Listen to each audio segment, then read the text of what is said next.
fill this in either on the iPad or on a flip chart, and it's a good way to orient to where they are starting at, where they're going to, what could be hurdles or obstacles on the way, what could be their hopes and visions, and to capture stuff along the way, and the metaphorical talking about what they are aiming at is helping to surface their journey often. So that would be the nearly blank page. So my blank page is a canvas. Yeah. Ajit, what about you? How do you deal with this blank canvas challenge? Interestingly, facilitation, what we call as process facilitation, is still evolving here in India. So many a times the inquiry starts by asking for a training engagement or maybe a facilitative training engagement. And then when we have this conversation, realize that the client needs process facilitation rather than just about training and all that. Just getting inspired from Anja, and I also use a tool, but I use a common tool. And this is how I would document this. I hope you can see this. So, this is a tool I have created. When I meet a client, I would look at this tool, ask them some specific questions about what's the objective, what's the outcome, what is it that they're looking out for at the end of this workshop. And that's how my blank page starts getting filled in. Thank you. Right down so much. Welcome, Rangineh. Well, I'm glad you were able to join us. Rangineh, she's a long IF member for several years now, and I got to meet her in 2012. No, I mean 2016, was it, in Trinidad?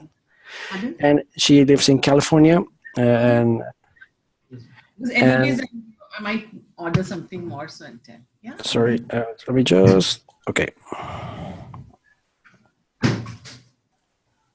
And I would like, we were talking about how do you, welcome as well, Tony.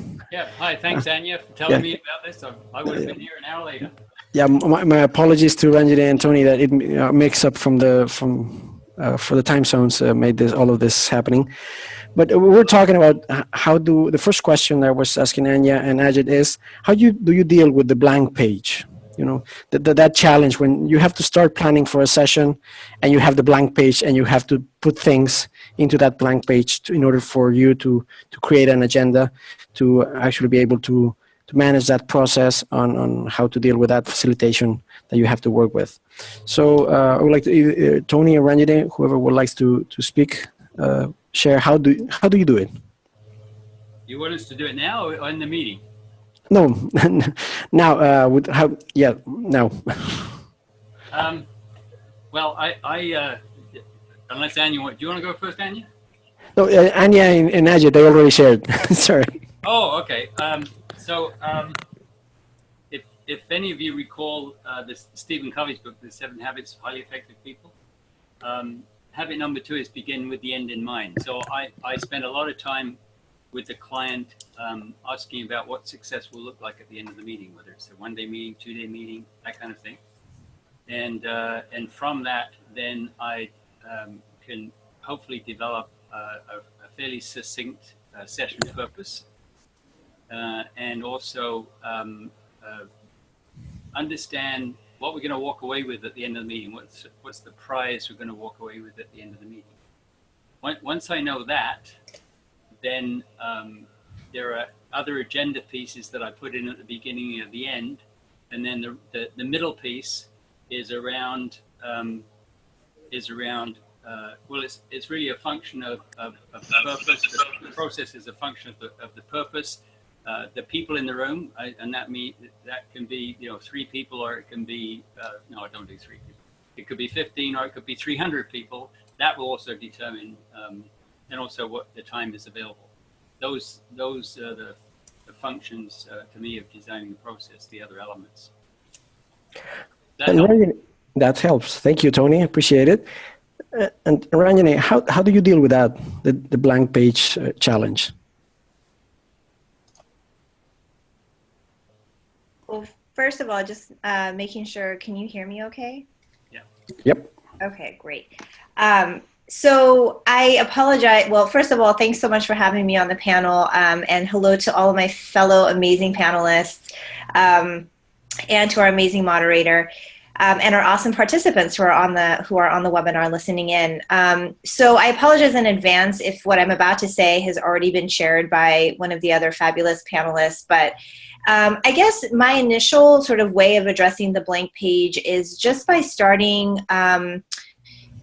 with inviting in a conversation from the client or from whoever I'm working with. Just tell me a little bit about what's going on with you, what's going on with the organization, get some background, get some context, really get a sense of what's happening organizationally or within the group that they're even wanting to have a facilitated session, and then getting a better understanding using their language, using their words, what they're really wanting to walk away with. So I guess similar to what Tony said, I guess I would use probably just same kind of approach, maybe different language. So I actually asked them to co-create with me the rational and experiential aims, which those of you who are trained in the technology of participation are familiar with that language. Essentially, it's what do you really want participants to walk away knowing or doing as a result of this session? What would you like the participants to walk away feeling as a result of this session? And so I really try to listen to the client language and then use that to sort of craft those objectives or those aims. And then that really serves as the basis for the entire design process in the way that I approach it. Thank you. Thank you. It's interesting because you all say that the goal is very critical. So we have to have a purpose for what we're going to take out of the facilitated session. But what if the client doesn't know what they want? They need help. They know they need help. They call you, but they are unsure on what are the outcomes that should be achieved, and they're not actually clear. Sometimes we do have these clients that are very magnificent clients that they know what they want, and you thank God that you have them, and they make your life easier. But sometimes they just don't know what they want. How do you narrow down? Because you have a broad spectrum of possibilities, but they don't really know what they want, and it's kind of difficult to say, well, it's not for me to, as a facilitator, to actually choose, but you have to help them. How do you help them? Who would like to help me with this? Tony, please. Have a meeting. Can you say that again? Because you had the mic off. Oh. Now we can hear you. Go ahead. I say clearly they want to have a meeting, and so no outcome, no process. So you've got to just keep asking questions until they can figure it out. And I know it's difficult sometimes, but I don't run into this very often, to be quite honest. If somebody really doesn't know, then get them to bring a little team in. Some of their team in the organization, bring them in, have a discussion around what it is they want to achieve. That's the only way I can do it. Having a discussion with no process and no expected outcome is not facilitation. It's just dialogue. Any would like to add up to what Tony just shared? I totally agree. I think it's just it's sometimes in those situations, which I actually I find that I don't actually come across often either, Tony, which is interesting because you would think that we would, but I think by the time that people get to the point where they're calling in a facilitator, they usually have a general sense of the direction that they want to go. I find that it's more often that they don't know how to do it. It's not that they don't know what they want to do. But in those rare instances where you do have folks who are just like, I don't know, we need something, I have no idea what it is. I do think that process of asking questions and being really good at asking those questions to help them get clarity around the direction they want to go in is key. So Ajit, Anja, had you had any experience dealing with this kind of issues? Ajit? This is very rare, but I would go ahead and ask why they have called me, why they require me. And I think that's where it starts, where, if we are having a meeting with you, there's some purpose or some thought behind calling a facilitator. And I think that starts off the conversation. But I would agree with Tony and Anja that yes, it's quite rare. People do and are aware of why they call us. Yeah, you can just ask what prompted us having this meeting. Yeah. Oh, sorry. Yeah, to add up to that, I think that asking the questions is a good way to narrow it down. And I have something often in my pocket to show you to help them clarify. And that's a little. Some of you know that I'm a big super user of liberating structures, and there's each structure has a card here in this card set, and they are color coded. So they are coded for: do you want to align something? Do you want to strategize? Do you want to get stuff done? Do you want to surface things? And this is giving them more general direction to make sense of what they are planning to do, and together then we can look at and narrow it in these areas, can narrow it a bit down. Anja, by using the cards. What are the name of the cards? I'm curious. I'm guessing other people are curious. Very interesting. Okay, so the liberating structures. I can enter the link in there, and these cards are developed by Holisticon. Okay. So here, for example, is the structure celebrity interview. That's somewhat what we're doing right now, and it's a way for each structure to have a card and play with it. And it's a bit more, if you don't have these cards at hand, you can use the Liberating Structures Matchmaker, and there you can download it from the website, and there you can see typical challenges you are facing, and then you select and have a look, because each has a number. And you can identify the fitting structure. Yeah. Actually, if I recall correctly, in the previous version of the global flip chart, the previous edition of the global flip chart, you did an article on that, right, Anja? Yeah, exactly. So yeah. I would also recommend you to go into not the one that's going to be published tomorrow. There's the one that was for the previous was February, I think, or March. And there's an article that Anja wrote that actually prompted me to invite her into this panel, actually. So, before we move on, can I just add one more thing? Yes, go ahead. A comment that one of the participants, it looks like V. Narcy, had written, and this person had shared. Sometimes clients use metaphors that can be a clue, and I really appreciate that comment, because there are oftentimes clients who they're unclear about, in the context of like a process, what they're needing, but they can talk about it through the context of a metaphor.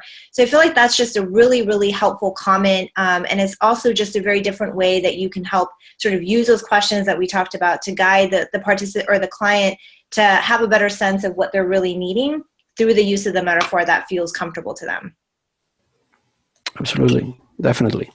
So sometimes when as you were sharing that we have our kind of like our tools or a way of setting, like sometimes we have a very you have to find your own way of designing your session. I don't think there are two equals. You might use the same method, but two persons could go through the process of designing the session in different ways. But sometimes you have these specific questions that you always ask. It could be like one, like Tony said, it's like the goal, what's the outcome.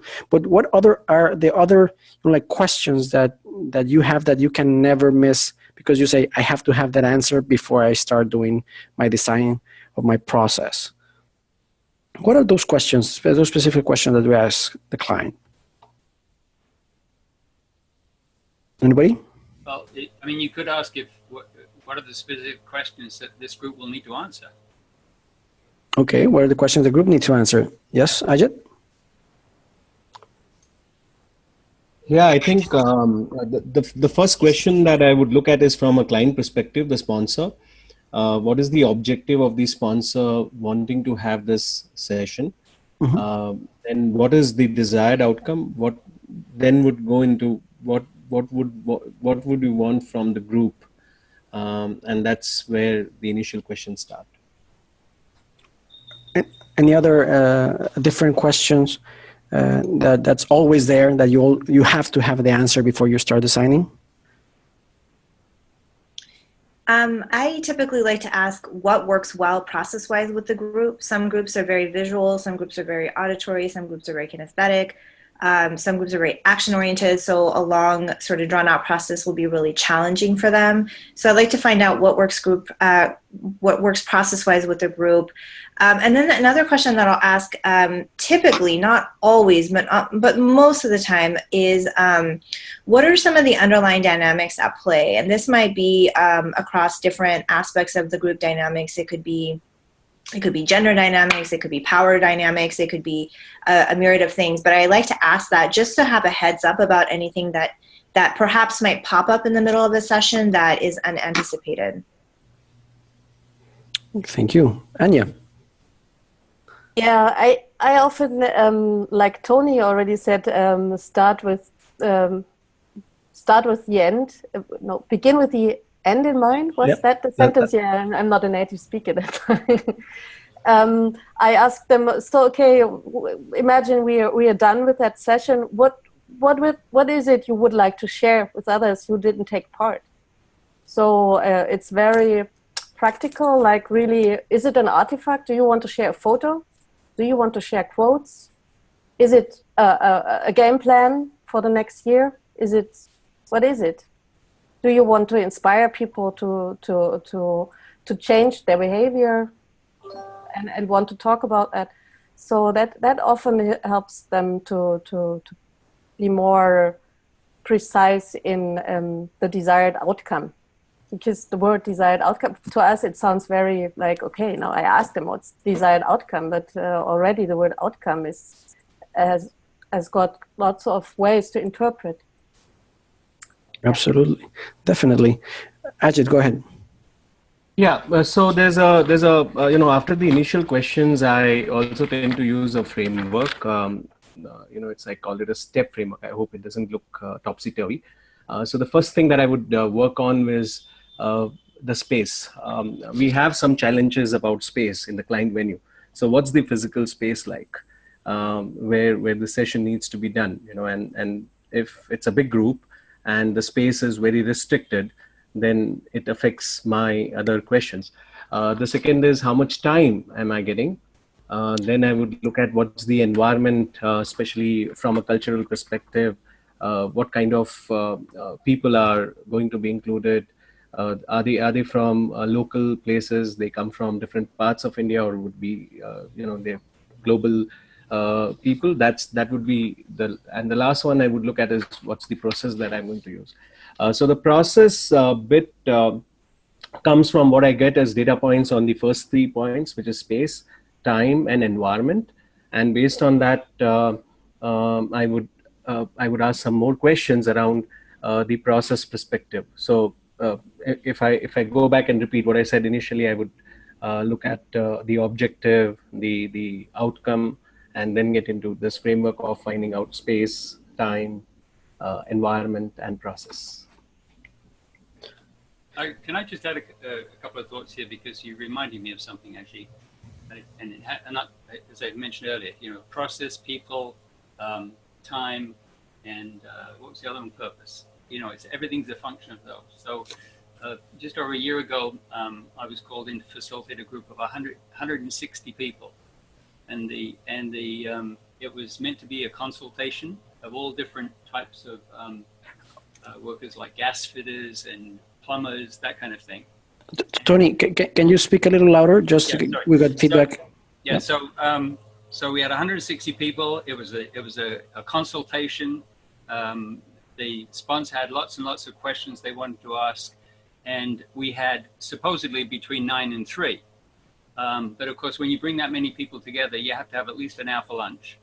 So that takes you down to 5 hours. And then, of course, you can't possibly have 15-minute breaks because these people haven't seen each other forever, right? So then you cut that back by another hour. So in the end, the time that I actually had left with the group to work, divided by the number of people, worked out that each person would be able to speak for 1 minute and 23 seconds. So, oh, wow. So clearly, you know, that would drive the process because, you know, it's no public consultation when you can only speak for that long. And of course, there are loud people in the room that speak much more than 1 minute and 23 seconds. So anyway, yeah, I agree with you, Ajit. It's a function of all those things. Sometimes the ideal process is sometimes the limitations of the process, or the limitations of the space and the time might indicate you that the outcome that your client is requesting is not possible. It's just not possible, or is unrealistic. I mean, it's so what do you do then? Tell them. But tell them it's unrealistic. Time over here. Tell them. And maybe tell them what's realistic and assure them that I mean, they can't get everything done with just one facilitated session. It's unreal. I ask them which part is most critical that they need to take on that day. Or whatever it is. I think managing client expectations is a really big part of it. Yeah. And do you ask for more time sometimes? You mean at the meeting itself? Yeah. Very rarely. I try and finish on time. I'm sorry, I'm chipping in here. I do try and finish on time. And but if it looks like we're going to go 20 minutes over, I just ask the group if they're willing to stick around. Some people, they've got to pick their kids up or something like that. They have to leave. But generally, they say, yeah, we'll stay for another 20 minutes. Okay. So we have the goal as a facilitator. We've agreed on the goal with the client. We know the space, the participants. They talk about the environment. And I would like to come back to one of the things that Rangineh just shared about the experiential side, about the feeling side. How do you normally clients don't know about, or well, don't relate that feelings are important for a meeting, although we all know that they are critical. How do you talk about that element about feelings with the client in order to ensure that you are actually managing the group in the right way and you're actually leaving the group in the right emotional state of that they need to be so they could continue their work? Anja? I wouldn't address it as the feelings side or emotional side, but more on the trust that I'm here to build and establish and keep and sustain trust within the group, that the group can be efficient and that they don't get distracted by group dynamics that are not helping them to achieve what they came together. And this is the concept of trust. My experience is quite people relate quite well to that.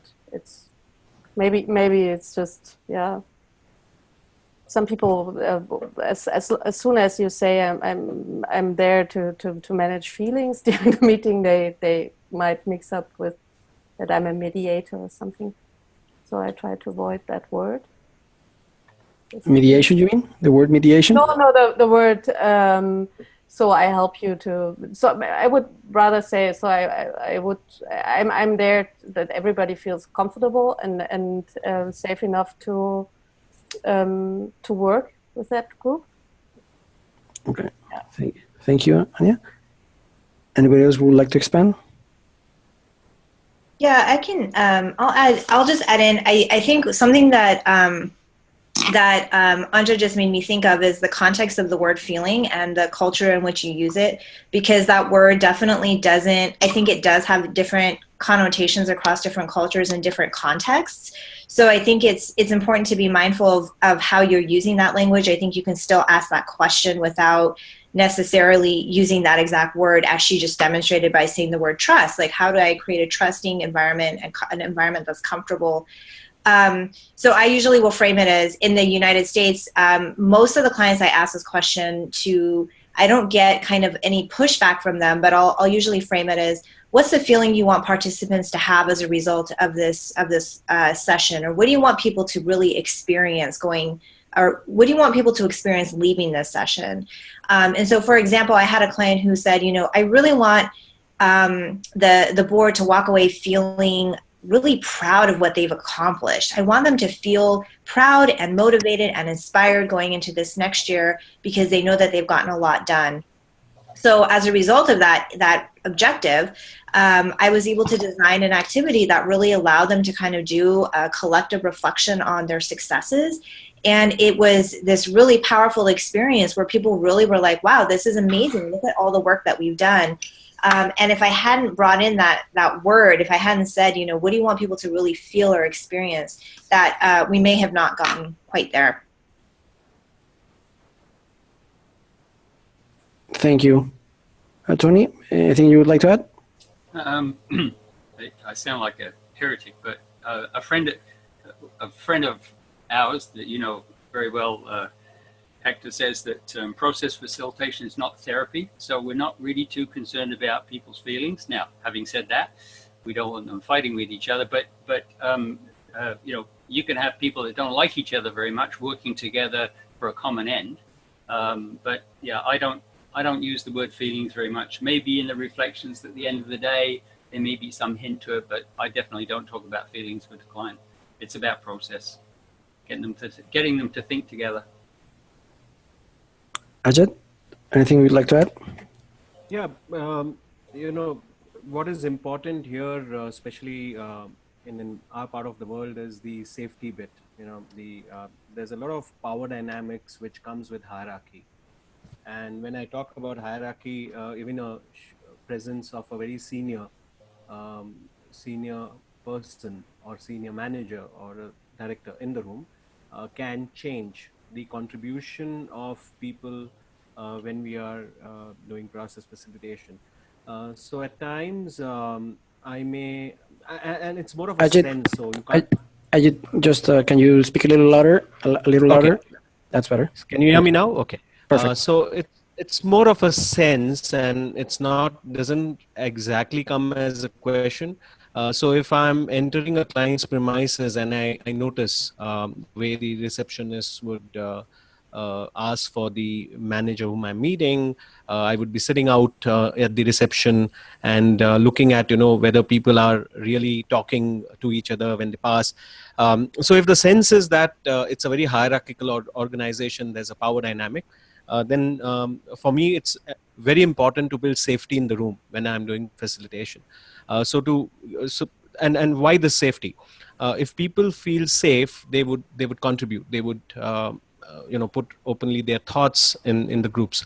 If they feel unsafe, they're worried about saying something, and that would be captured by senior levels in the room, and that would become vindication, and they may get affected due to appraisal during the appraisal process. Then you find that people will just go with what they should be saying and not what they really want to say. So it's more of a sense.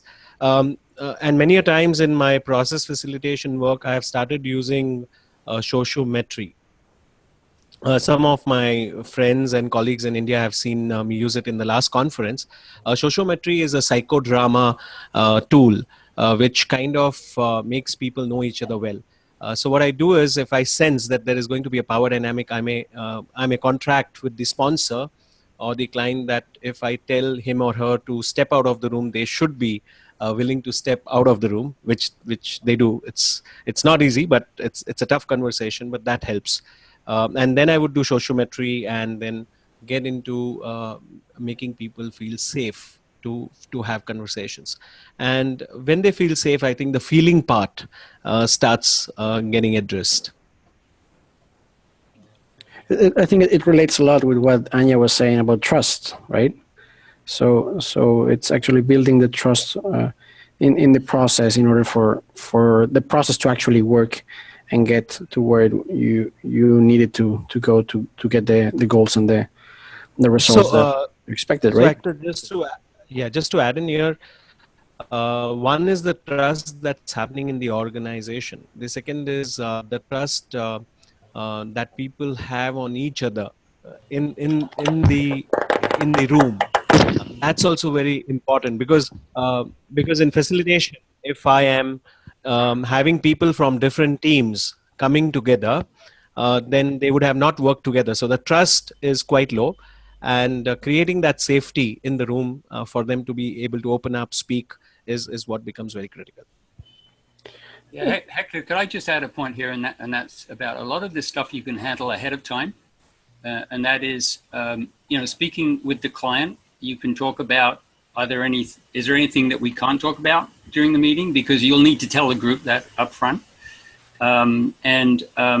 It's very difficult to create safe space by saying we're creating safe space. So the boss at the beginning needs to stand up and say, everything's on the table, folks. We can talk about anything you wish.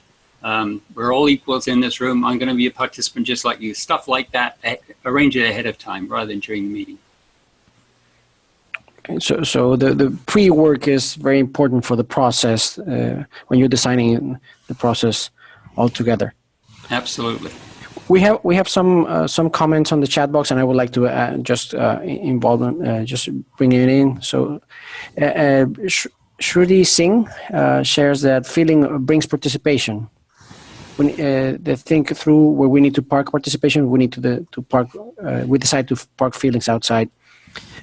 Feeling can be replaced with words like focus, participation, experience. The thing is, the word feeling is largely taken as a personal. I always, and I'm going to add mine, I'm getting my hat off and I'm putting the panelist hat a little bit. Just saying that sometimes the feeling of how people end the process is important. How do you want them to feel at the end of the process? Because in the end, if they feel like this has been significant work that has been done, or that they feel motivated after the event happened, then the results are much more likely to be implemented in the long run. I just wanted to add that, put my hat back on as a moderator of the panel. So we have the process, the goal where we're going to go. There are a lot of methods and techniques out there, but how do you choose which one to use? I mean, you have the process, the goal, you have the objective, the outcome, what you want to get. But so what's the tipping point on which tool or method to use in order? Do you have your own toolkit? You have your list of 20 different things that you can do, or your personal list? How do you go around? Do you use the specific way of doing? Sometimes, I don't know if maybe facilitators are like carpenters. We always use the same hammer for every job, but we do use a different set of hammers to do our work. I see a lot of smiles. I don't know if I. Yeah. If I. Yeah. This is a great question, Hector. I think that's why we're all smiling. Just keeping you in your toes, So who would you like to go first? The silence tells me that nobody wants to get started. So, Tony, why don't you, please? Yeah, sure. We can speak in terms of different process steps like decision analysis or problem analysis or force field analysis. We talk in terms of processes. But I find generally when people come into the meeting, it doesn't matter what the meeting is, when people come into the meeting generally, and they know roughly what the purpose is, they usually come in with a whole bunch of stuff sitting right here that they need to get out. And so my default is always to go through an exercise a diverging exercise so we can get all that stuff out on the walls. So people know that, yes, I've been acknowledged. There's my stuff. They've listened to me today.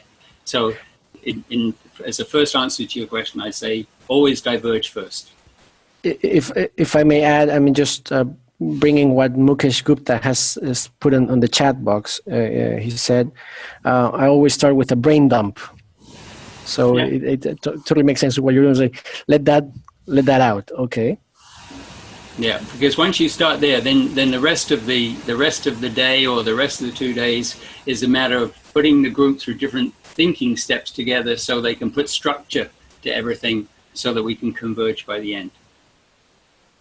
Thank you, Tony. So Anja? Maybe to add up on that, so I wouldn't say that I have of course my go-to toolboxes or tools I like to do, but my ambition is that the group experiences itself as doing great stuff. So and I am really a true believer of that. If you just focus on what works and build from there, a lot of stuff in this world would be better than if you just always start from the problems and solving problems. So as a start of a session, I try always to appreciate of what's there, what's already there, and really like your wall, or just to start on a positive note of maybe what was achieved, or of the variety in the room, or the whatever. So this is always the when designing a session, my ambition for the start, and then depending on how big the group is and what's the objective of that facilitated meeting, I design towards that end. And then another ambition I have when I'm working with people who are on a journey to become better in their collaboration is that I indeed use liberating structures, because they are very, you don't have to be an experienced facilitator to embark and just do them. They are well documented and tested, and they are very low barrier to try out yourself. So when it's a group that says, okay, we really want to become better, how we communicate to each other, and how we work together in projects, then I try to use stuff they can try out on their own. Okay. Thank you, Anja. Rangineh, Ajit, anything you would like to add? Go ahead, Ajit. Yeah, it's a very interesting question, because there could be two or different sets of toolkit that as a facilitator I would carry. So one of the things is the group itself is a toolkit. What do I mean when I say that is, and I think Mrunal, my colleague, we do some facilitation work together. He has written out there, check-in. So it could start with a simple check-in process, get the group in a circle, and it could start by saying, what are they feeling at that moment, and what are the different distractions that could be happening for them when they're there. So it can make them be very mindful of their presence in the room. So these are the tools that are used more of kinesthetically. On the other hand, the toolkit consists of also some physical elements. When I say physical elements, I'm saying I would carry a lot of papers, I would have markers, I would have cards. So unlike the cards which globally are available, which are made in a particular way, I could be just carrying a playing deck of cards and use them for, especially talking about status, talking about levels, the kind of things that are happening in organizations. So there would be an additional set of stuff. So sometimes my spouse keeps on telling me, she looks at the bag I'm carrying and kind of smiles and says, oh, so it's a facilitation that you're doing. And I say, yeah. The design gets completely changed at times, because you go there and the group desires something else than what the client and we had contracted. And one of the parts of the contract would be, what if the group changes the desired outcome? So at that point of time, I would probably just pause and remember what's there in my toolkit and what could help divergence and then convergence come about smoothly. So there would be kinesthetic elements, there would be physical stuff which people can use, and that's how I would be prepared. Thank you, Ajit. Go ahead, Rangineh. So much good stuff. I appreciate how much I'm learning just by participating in this panel. So I would say that I don't really have like a set formula for what I do. I think it's so dependent on the group and the group's needs and what they're really trying to get out of it.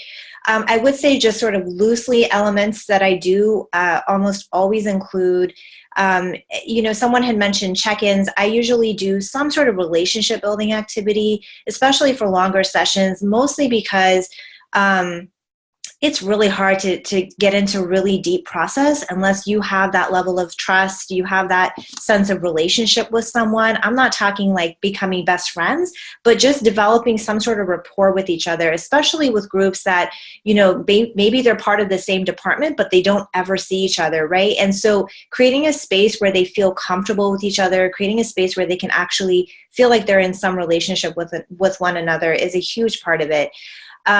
And then, I think we all have these toolkits. We all have sort of these go-to activities. Oftentimes I'll look at, what is a group really needing? And then how much time do I have? Which of those tools can actually fit into the time frame that I have? And then sometimes I'll use basic tools and then kind of springboard them and adjust them or mold them to something a little bit different. And that part can be really fun because it's more creative. And then the last thing I'll say, this is not mine, but it's something that a dear, dear friend and colleague of mine, Barbara McKay, uses. And this is kind of like a shameless plug for her course on this. She talks about designing from this perspective of the 5 elements. So she's really bringing in this concept of nature into the design of facilitated sessions, which is actually super brilliant, right? So she starts all of her sessions with the earth element. How do you get participants grounded in the day? How do you get them grounded in what they're really there to do? And then she'll bring in the water element, this idea of just sort of flow. And so perhaps there's an energizer that's speaking to that sense of flow.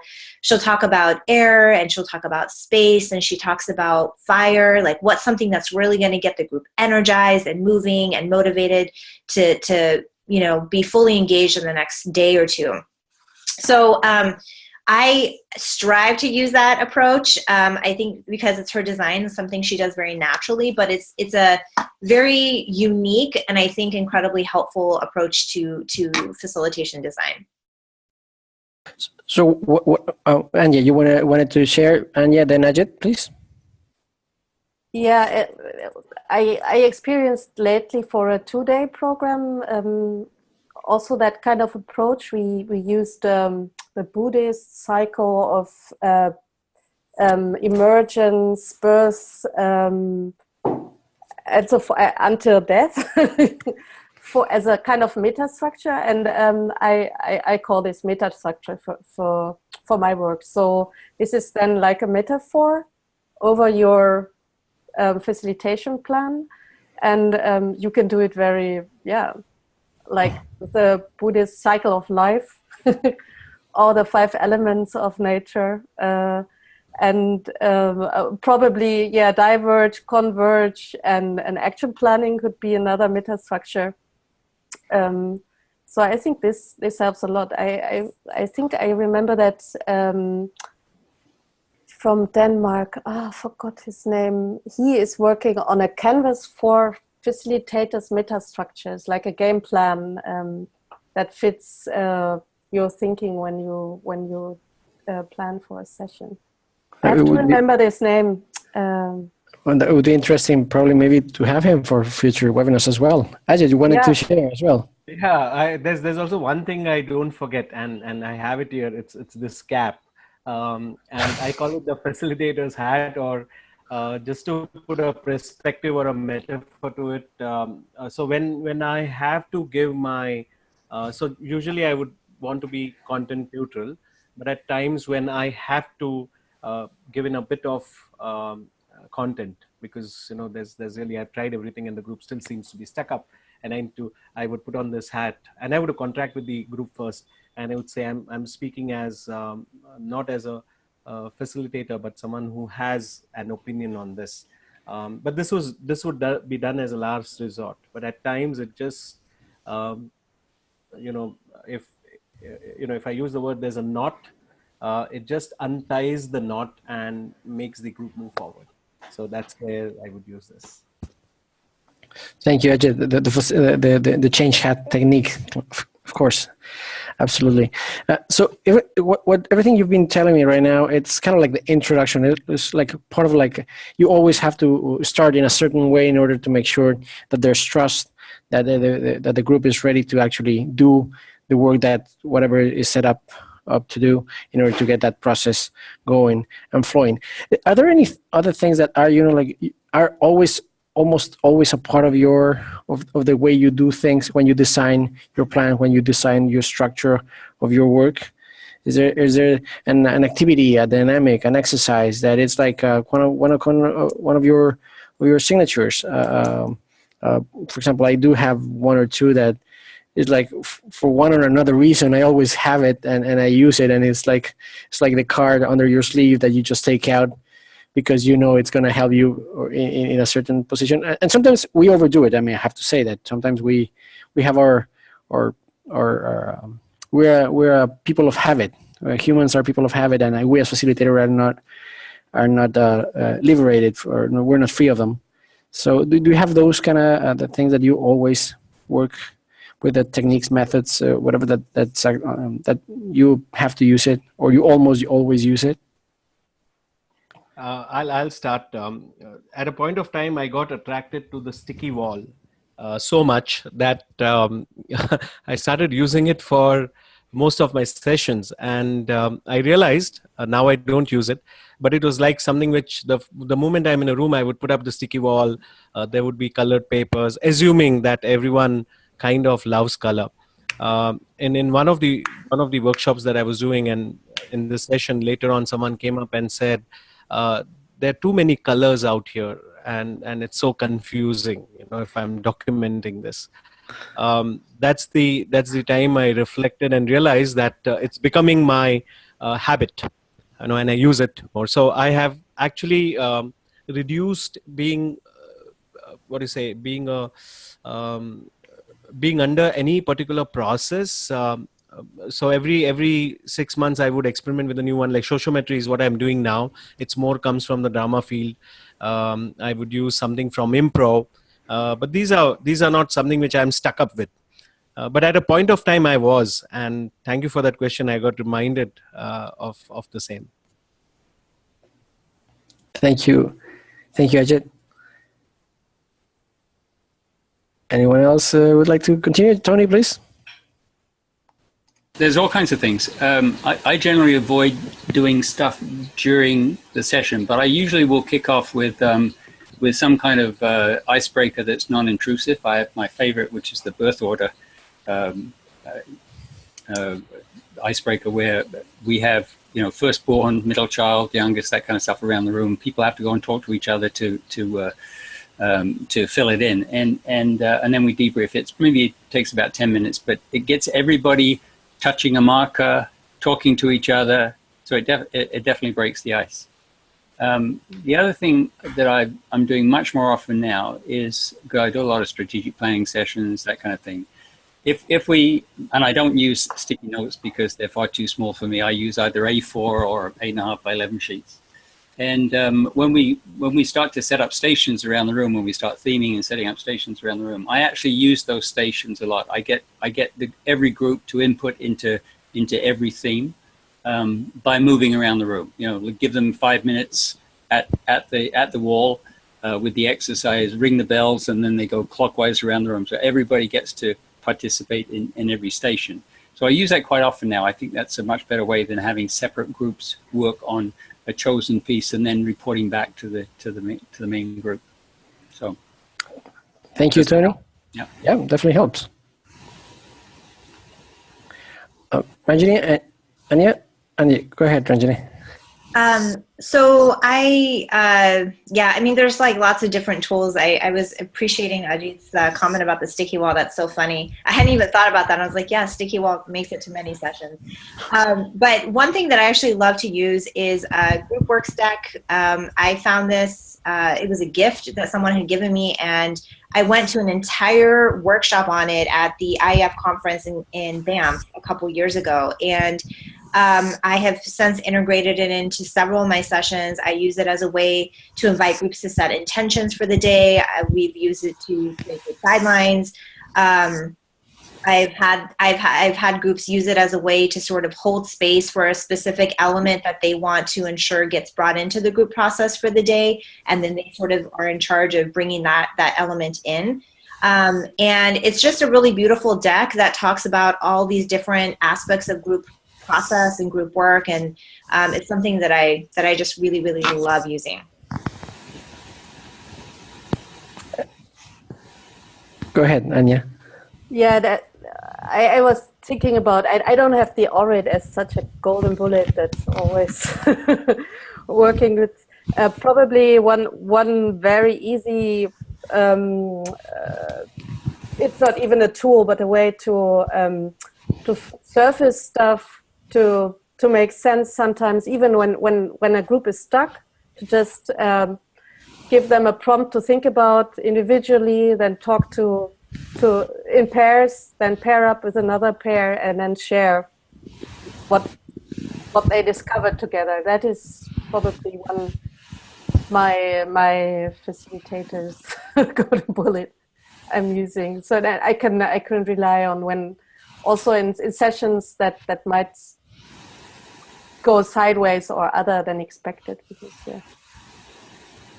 and I have to be a bit. I have to watch the door, because I was planning to be here until 6 p.m. my time, and I can try to stay a bit longer, but it might be I need to manage dinner in parallel, or facilitate dinner making for all of for some of you that are just joining in, we started almost an hour ago, and I think there was some mix up on the time zones when it was published. So some people might be just joining in thinking that they are on time, but they're almost just seeing just the last part. So I would like to finish up this part for the people that join us for this hour, and we just have 5 minutes to wrap it up. So I would like to have your final points that you would recommend our participants of the webinar today. What would you recommend them in order to have a good process design for their sessions? Tony, what would you recommend them? Well, I think it doesn't matter what steps you put a group through. They need to think together. For instance, just a straight decision analysis, I think, is a 10-step process that we all go through every day when we get up and get dressed. We don't think about it. We just go through the steps. All you're doing with the group is you're slowing that entire process down so they can think together through each of the steps to arrive at a satisfactory conclusion. Now, having said all that, you're going to work through the day. Hopefully, you'll achieve your purpose and your expected outcomes. But you need to finish off your session with a couple of pieces, in addition to reflections. There needs to be a next steps piece, because we've all been in those meetings where we pour our hearts out for 2 days, and then it's like the air goes out of the balloon, nothing gets done. And that's why groups don't like to meet sometimes.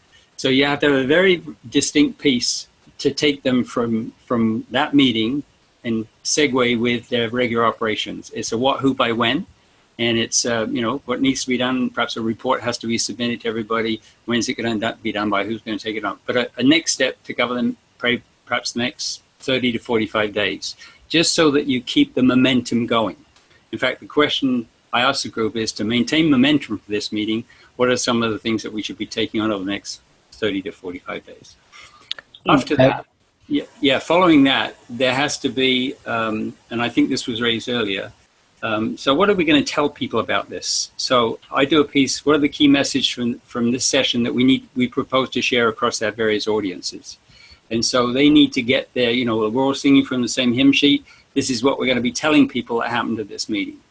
Then we have the reflections, then we close. So I try and finish the session off in a nice, neat little bow, so everybody knows what's going to happen, and also what we're going to tell people about the meeting. Does that help? I think it's quite helpful. I would say that I bet many people are just writing down those questions right now. I wouldn't be surprised you would have some copycats in the near future, or admirers. Please feel free. Okay. What else would you like to help? Would you like to close up, Rangineh? What would you recommend? I would recommend to. I saw that article that with the headline "Loosen the grip on the script," and that would be my recommendation.